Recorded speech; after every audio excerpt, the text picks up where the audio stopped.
Olá! Oi! Que bom que a gente está aqui de novo, né? Hoje para no terceiro episódio da primeira temporada. Ou seja, vem mais temporadas por aí, é isso com mesmo? certeza! Tudo bem, pessoal? Vocês já assistiram o primeiro e o segundo episódio? Só para dar um contexto, né? Vamos contextualizar o pessoal. Essa primeira temporada foi sobre o sujeito no mundo contemporâneo. E aí o nosso objetivo era realmente trazer uma perspectiva de como o sujeito está instaurado nesse lugar, né? Nos dias de hoje. Então o primeiro episódio foi sobre... Se o fundamentalismo adoece, isso, né? Que tem tudo a ver, porque é como a gente vai crescendo, né? Com as nossas culturas, com os nossos costumes, e que isso vem de geração, né? Várias e várias gerações. Aí o segundo episódio foi sobre narcisismo intelectual. Foi muito interessante. Um tema novo, né? Eu ouvi as pessoas falando, nossa, eu nunca tinha parado para pensar, achava que era só narcisista. Todo mundo é um pouquinho. Todo mundo é um pouquinho, né? Mas o narcisista intelectual é uma forma da pessoa conseguir um espaço, digamos assim, né? Na sociedade. Então tá aí nesse mundo contemporâneo algo que tem acontecido, né? Eu observo isso não só na clínica, mas no nosso dia a dia. Tem até uma piadinha lá, né? De que talvez eu seja. E hoje nós vamos falar sobre... É uma pergunta, na verdade. Nós nos constituímos no olhar do outro? Pra gente pensar um pouquinho, né? E outra coisa também, vamos lembrar o pessoal que está assistindo. Se você começou a assistir esse agora, você percebeu, pelo que a Fê falou, que tem um caminho aí. A gente, né, falou sobre um assunto inicial no primeiro episódio, no segundo episódio outro, e hoje a gente está fechando esse caminho de raciocínio. Então, assistam os 2 primeiros também, antes de começar. Dá pause agora, aí vai lá nos outros e depois volta nesse. Isso mesmo. E deixem, né, os comentários, porque eu acho que são temas que abrem, né, assim, uma discussão bacana mesmo, né? Eu não sei o que você tem ouvido aí das pessoas, mas eu ouvi que 30 minutos tá muito pouquinho. A pessoa quer mais. A hora que eu tô ali, ó, e aí você já acaba, tem que falar um pouquinho mais, né? Calma, pessoal. É para ser isso mesmo, para ser um bate-papo, para ser uma coisa leve, para trazer um pouco de consciência, né? Trazer talvez um assunto bacana para conversar no almoço de casa. É verdade. Mas e assim, hoje a gente vai finalizar a primeira temporada. E fiquem aí, aguardem, tá? Porque logo, logo a gente vem com mais novidades. Mas vamos entrar no tema. E aí? Nós nos constituímos no olhar do outro? O que você acha? Acho que sim e não. Olha, super concordamos. Super concordamos, assim. Eu também acho que sim, não. Eu acho que se for parar para pensar, por exemplo, Sartre, né, falou que o inferno são os outros, né? Justamente porque ele vem desse raciocínio do tipo, a gente se constitui socialmente, mas isso também pode ser ruim. Então, e não é bom e não é. Foi nesse sentido, né, que ele falou o inferno são os outros. Aí eu gosto muito de ler, você sabe disso. E tem um livro do Walter Ugumãe, que é O Paraíso São os Outros. Justamente um contraponto. E aí? Que interessante. É uma fofura esse livro. Eu não sei se eu tenho outra palavra para dizer. Recomendo para todo mundo. Esse eu não li. Olha. Vou colocar ali na minha muito listinha. Muito bom. E ele é pequenininho. E é como se ele escreve da perspectiva de uma criança. E como se, o olhar da criança para um olhar inocente, talvez, assim. Desprendido de... Isso. Mas também muito observador. Então é muito interessante, assim, de como que a criança está se achando no mundo, mas também vendo o mundo. Então, e aí ele intitulou como O Paraíso São os Outros. É muito fofinho, interessantíssimo. E aí eu acho que completa esse meu raciocínio de que sim e não. Sartre e ele. Sartre e Walter Ugumãe. Fazem um conjunto aí, né, do que é essa constituição do outro, porque tem o que é da outra pessoa e tem o que é nosso. E nessa troca tem a constituição do ser. Não se dá em mim sozinha, não se dá no outro sozinha, mas nessa troca, né? Exato. Onde vai ter coisas boas e terão coisas boas e coisas ruins. Né? Exato. E a partir de qual ligação que é esse outro, né? Acho que tem um trecho no livro do Walter Ugumãe que ele até fala isso, né? O olhar da criança ao ver duas pessoas apaixonadas. Ele fala, é impressionante porque um está do lado do outro e eles estão se olhando como se fosse a primeira vez. Que lindo. Não é fofura. Eu falei que é fofo. Leia, amiga, leia. Bom, o meu estilo ali, né, assim, Carla Madeira, parece poético também, não sei. Não sei se a gente pode comparar, porque eu realmente não li nada dele ainda. Lerei. Mas eu gosto de pensar, né, nesse outro como alguém bem importante. Assim, como alguém fundamental, sabe, para essa nossa constituição. Mesmo sendo inferno ou paraíso. Porque quando eu paro para pensar assim, que a criança, quando ela nasce, ela tá lá na barriga da mãe, né? Antes, né, na gestação, ela tá na barriga da mãe, num lugar quentinho, num lugar seguro. E quando ela nasce assim, de alguma forma muito necessitada de amparo, de cuidados, né? E ela não sabe nem dizer o que é aquilo, porque ela ainda não tem noção de que ela não é a mãe. Então a criança começa a olhar a mãozinha e ela não sabe que aquela mão é dela. Ela ainda não sabe que ela é um ser separado daquele serzão, né? Daquela pessoa, assim. Ela só vai ter essa noção depois, talvez uns 6, 7 meses, ela vai ter a noção. Espera um pouco, essa mão aqui é só minha? Né? E aí, como ela vai entender que ela está no mundo? Ela só vai entender que ela está no mundo na hora que ela tiver feito essa separação. Quando ela entender que alguém está chegando ali, chamando de bebê, pegando no colo quando o bebê chora, quando alguém fala, claro que ainda não tem nenhum raciocínio, não tem essa compreensão do bebê, mas ele começa a ter algumas percepções de que para que ele tenha, de novo, aquele ser, né, que no caso é a mãe, ele precisa chorar. Só que ele não sabe que ele vai chorar para ter a mãe. Mas ele faz isso porque vai ter a percepção e ele está começando a interagir com esse mundo. E esse mundo também é o outro. Então, lá no comecinho, a gente já tem essa dependência em alguma medida. E aí o tempo vai passando e a gente vai ali entendendo quem são os nossos grupos, do que a gente gosta. E a afirmação vem realmente do outro, né? A gente sabe se a gente é legal mesmo, se você me achar legal, eu sou legal mesmo. Sim. Mas você também pode me achar chata e eu também ser chata. Porque é sobre isso, né? Por isso que eu gostei do que você trouxe do paraíso e do inferno, fazendo uma analogia também do bom e do mal, né? Porque nós somos esse ser completo e de verdade tem a ver com a forma que a gente vai se moldando, né? Ao longo da nossa vida. Sim. Sim, é muito interessante, né? Porque você, ao longo da vida mesmo, né, não se para, né, essa construção. Porque, querendo ou não, a gente não é fixo, né? A gente está sempre em desenvolvimento, em constituição, né? Digamos assim. E é interessante, você usou durante sua fala, você falou assim, tem que ver com qual é a importância desse outro, né? Que eu deixo dizer um pouco sobre mim. Porque para isso você também precisa saber um pouco de você. Porque para você saber para quem você também está dando tanta importância. Porque querendo ou não, molda um pouco. Como você falou, a palavra moldar, né? Porque se eu não me conheço minimamente, aquilo que eu estou ouvindo do outro, aquilo que eu estou trocando com o outro, não necessariamente é meu. Exato.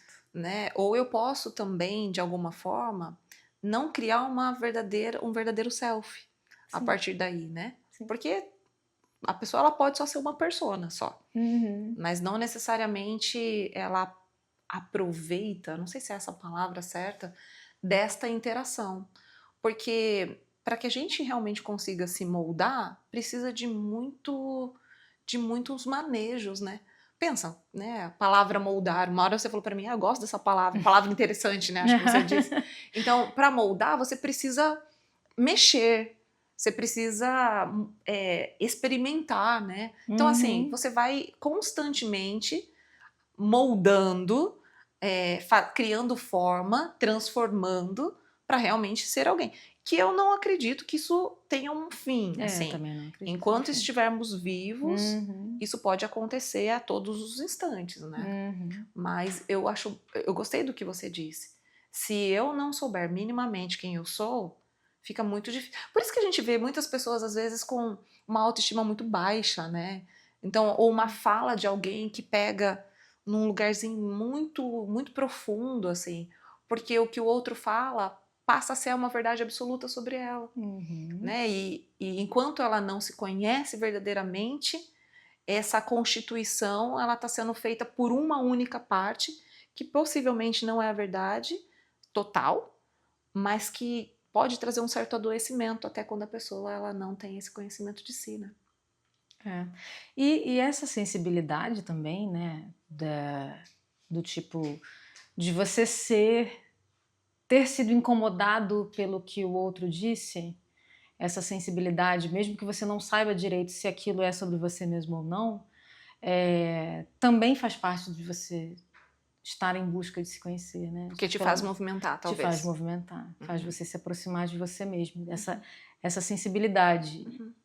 E a gente, será que a gente consegue mensurar isso?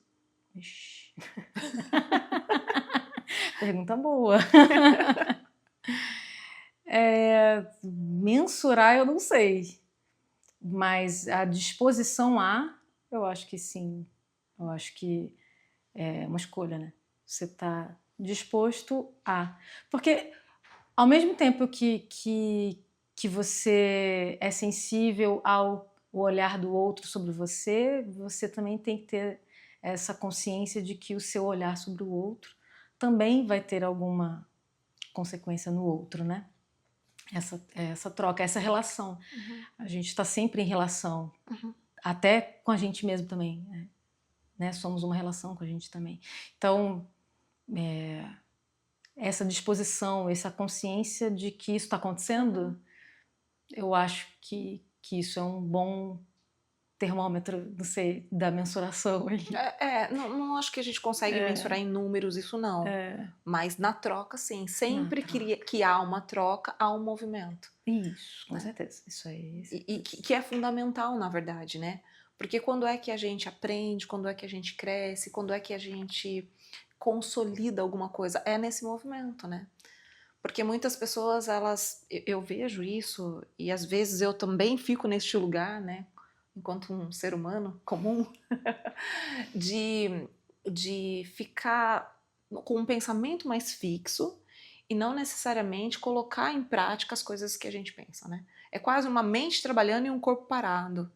E aí isso de alguma forma diz de nós, e a gente só vai sair desse lugar quando tiver um movimento, e o movimento é essa troca com o outro, que tem a ver com fala, mas também tem a ver com as nossas ações, né?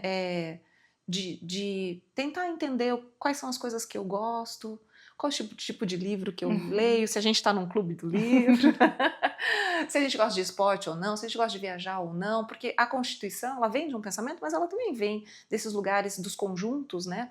Então a gente vai formando os nossos grupos, as nossas tribos, que se a gente não tiver tanta consciência desse eu e da importância do outro, a gente pode cair lá no nosso primeiro episódio, né, do fundamentalismo. Por isso que tem tudo a ver, né? E eu gostei de você incentivar as pessoas a ouvirem, né, os nossos outros 2 episódios. Mas é sobre isso, é sobre esse todo que, através do movimento, vai fazendo com que a gente tenha oportunidades mesmo de fazer escolhas, de voltar atrás, de acertar, de errar, né? E crescer com tudo isso, assim.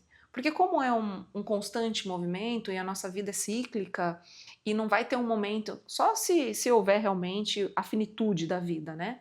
Mas enquanto estivermos vivos, pode acontecer dessas mudanças grandes crescimentos, né? Grandes descobertas, pessoas saindo, pessoas entrando da nossa vida, e esse movimento todo, eu acredito que faz com que a gente cresça. Não é só uma maturidade cronológica da vida, né? Não. Hoje, eu vou falar só de mim. Depois dos 40, Também, estamos na mesma. né, dá para dizer que hoje nós temos um pouco mais do nosso ser constituído, né, aos 40? Será que dá pra gente falar isso depois de uma caminhadazinha, assim? Será que dá? É isso, a questão de estar aberto. Eu acho que depois dos 40 você já tem uma consciência da sua abertura de possibilidades, que talvez quando você é mais novo você não tenha tanta consciência disso, né? Tem uma visão mais determinista das coisas e tal. E aí depois dos 40 você tem seria bom ter uma consciência maior sobre a sua abertura de possibilidades, que eu acho que é o que faz parte dessa coisa que não tem, enquanto a gente está vivo, a gente está sempre aberto para possibilidades, né? Até lembrei agora também daquela passagem de Heráclito, eu acho, né? Que é a coisa do rio, né? Você já deve ter ouvido também. Que, né, nem o rio é o mesmo, nem a gente é o mesmo, mesmo a gente mergulhar no mesmo rio. Então, eu acho que ter essa consciência de abertura, né? E de abertura e de ciclos, né? Isso, fluxo, né? Fluido, isso. Exato. É uma boa citação também pra gente se situar aqui, né? E você acha que tem determinados temas ou áreas da nossa vida em que a gente se constitui mais? Em que sentido isso? Sei, do trabalho como profissional ou nos relacionamentos. Eu acho que, assim, porque eu vejo algumas pessoas que na área profissional, por exemplo, tem uma consolidação, mas não nas outras áreas. Ou alguém que tem um papel na maternidade muito bem construída, mas em outros lugares nem tanto, assim, sabe? Pelo menos para mim, o sujeito, eu digo isso baseado até nos meus estudos da área que eu escolhi, da psicologia, né? Que o ser, o self verdadeiro, ele inclui você ser suficientemente boa em todos os papéis, não necessariamente só em um, porque a gente desempenha papel, né, vários papéis durante nossa vida.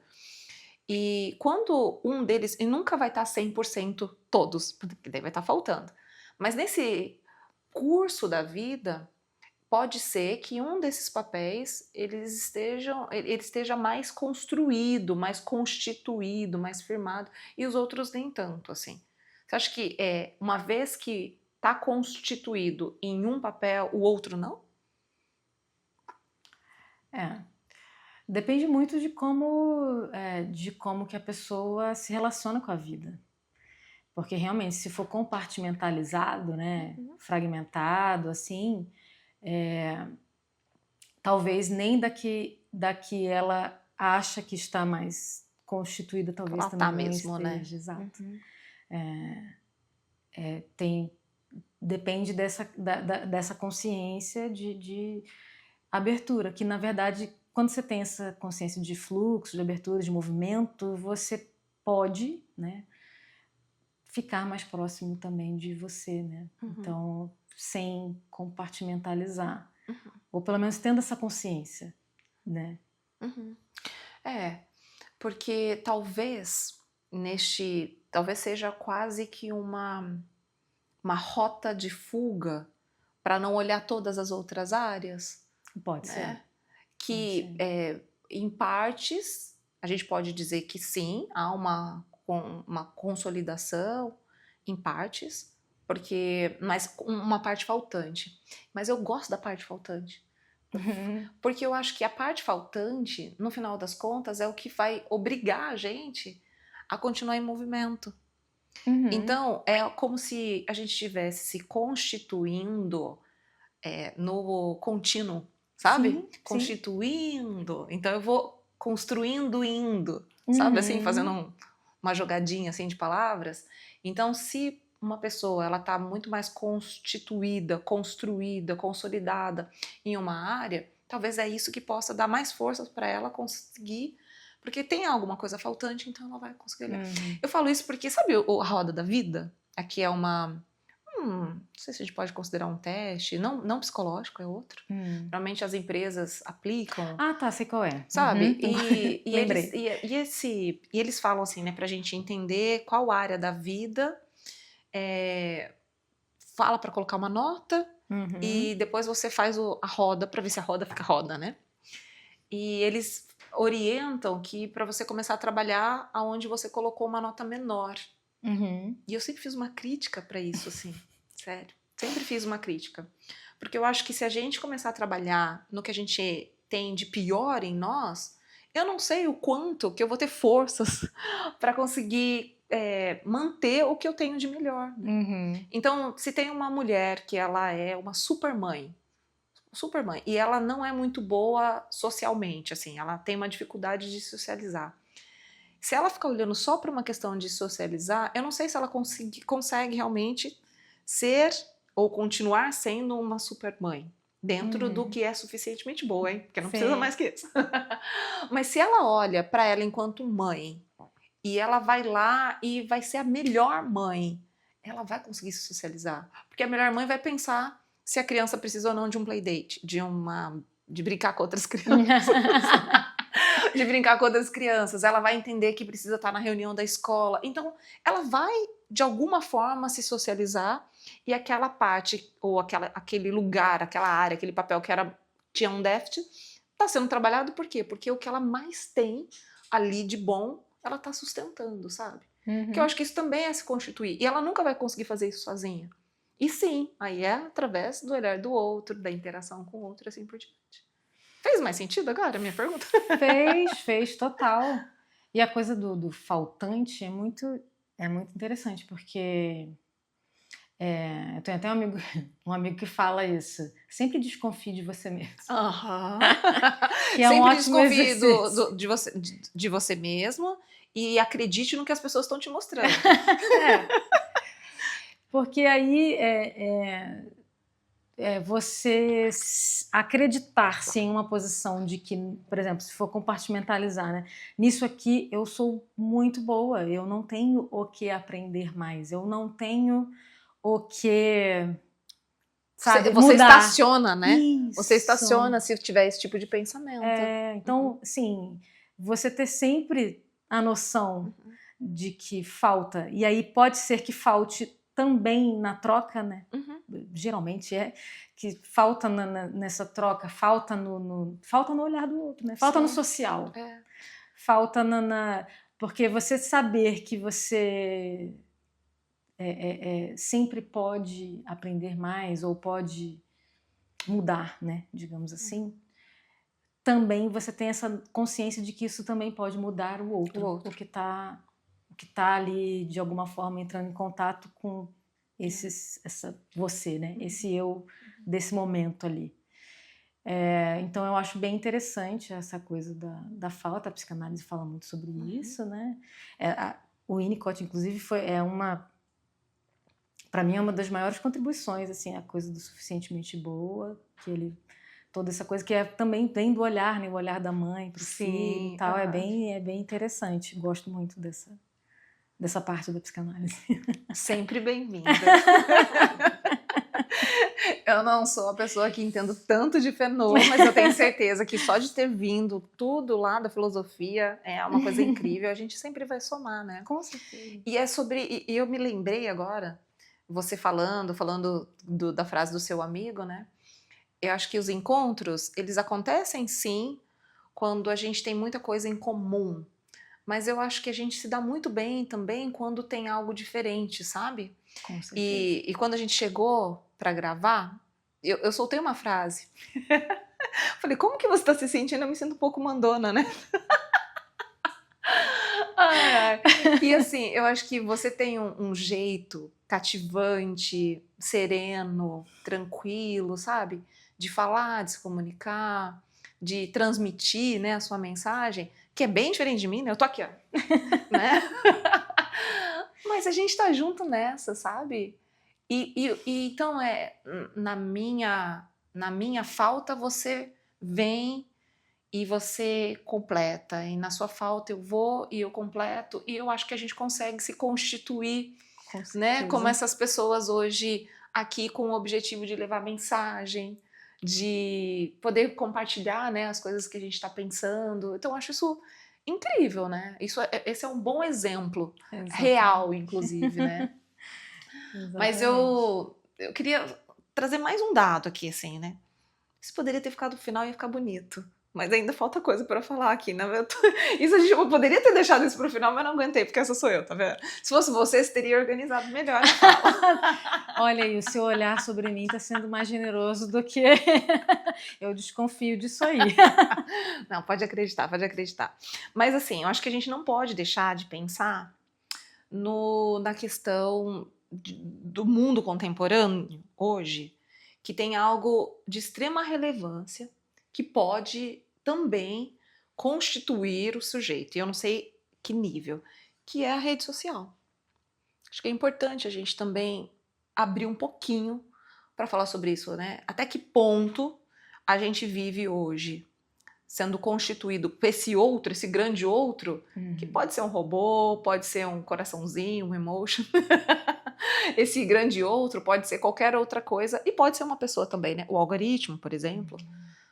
O quanto que a gente realmente é influenciado por isso, né? E a gente vive uma vida tentando ter determinada roupagem, assim, sabe? Essa pergunta é bem ampla, né? Tem várias discussões já, né, sobre essa influência, né, do que as redes sociais podem influenciar hoje, né, na saúde mental, na constituição do eu da pessoa. E realmente precisa ter um cuidado, né? Porque é muito complexo. Porque, como a gente disse lá no início do episódio, depende da importância que a gente dá para o outro, para esse outro que a gente deixa influenciar em nós mesmos, né? Na nossa constituição de eu. Às vezes habitar até, né? Habitar até. Então, como a rede social ela é um produto, né? Que faz a gente de produto, então é uma coisa meio complicada porque a gente precisa ter essa consciência. A gente tem que saber usar. A rede social é bom para muitas coisas? É bom para muitas coisas, mas ela também pode ser bem ruim para muitas. Então, você ter essa consciência, é preciso ter uma educação para essa área, para que as pessoas saibam com que elas estão entrando em contato, porque muitas pessoas se adoecem, né, por essa interação, por deixar que a rede social tenha essa importância para elas. Pode mais adoecer. do que a ponto de adoecer, exatamente. É verdade. E aí cabe uma visão, talvez, um pouco mais, um cuidado um pouco mais apurado, né? Das famílias, dos pais. Porque os adultos, eles precisam se responsabilizar. Sim. Né? Você é responsável pelo que você consome, né? A quantidade de horas que você passa numa rede social. Agora, uma criança nem sempre, né? Um adolescente nem sempre. Há uma discussão muito grande, né? Qual é a idade que eu posso dar um smartphone para o meu filho? A que ponto que, né? Como é que... Porque hoje os streams, né? Aí tem lá infantil, o pai e a mãe nos streams, né? Mas daí a criança entra, ela não entra no infantil. Então, é ter cuidado mesmo. Né? Nós somos responsáveis por essa geração, de alguma forma. E como nós acreditamos que nós nos constituímos também no outro, o sim ou não, então nós somos responsáveis sim. Porque é que eu consumo, qual é o conteúdo que eu consumo dentro da minha casa, né? Se eu for fazer uma pesquisa ali, quais são as últimas coisas que nós vimos, né? Que nós pesquisamos no computador. Até porque, infelizmente, né, não existe uma regulamentação ainda. Então, espero que aconteça. Porque realmente deveria ter, né? Porque isso, os adolescentes e as pessoas mais vulneráveis, né, querendo ou não, elas estão entrando em contato com coisas que mudam a sua visão de mundo, né? Muda a sua filosofia de vida, muda como você se relaciona. Exato. E aí muda também o seu olhar sobre o outro. Então, enfim, sim, complicado. Então que a gente possa ser responsável, né? Entender que sim, mesmo não sendo diretamente a minha responsabilidade, mas só de estarmos falando isso, acho que a gente já está contribuindo de alguma forma. Eu espero, né? Esperamos. Esperamos que sim. Porque isso é um fenômeno, na verdade, né? Quando eu paro para pensar que... Acho que eu disse isso em algum episódio, que...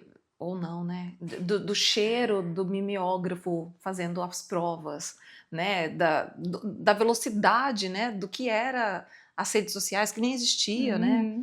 Sou da época do Orkut. Eu também. Saudade das comunidades do Orkut, inclusive. Aquilo era muito legal, né? Aquilo era muito, muito, muito legal.